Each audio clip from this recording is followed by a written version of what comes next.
Bura Masallı rayonu Xanalyon kəndidir. Hər kəs bilir bu yol necədir. Bu kəndə bir nəfər yox, 1000 nəfər adam gəlir bir gündə. Bu kənddə bulaq da var.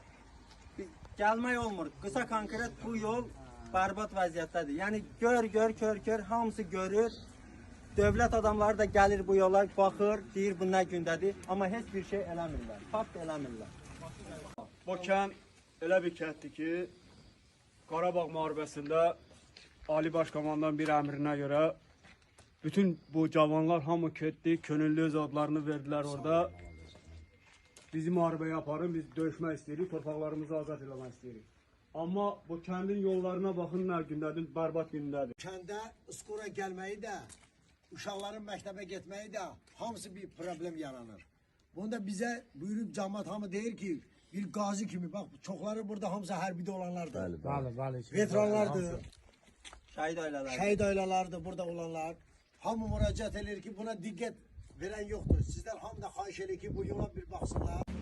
Belediyemiz var, hiç belediye durmuyor. Bir dəfə gelip bakmıyor. Bir dəfə gelip iştirak eləmir.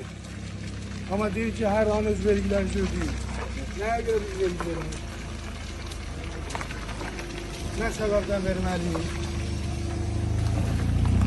Buraya. Bir Bulaq var, vergisiz vergi kəndimizdə. ödəməz. Bulaq çəkiblər, bulağa gedir maşın. Şəhid bulağı var. Neçə dənə maşın keçir buradan.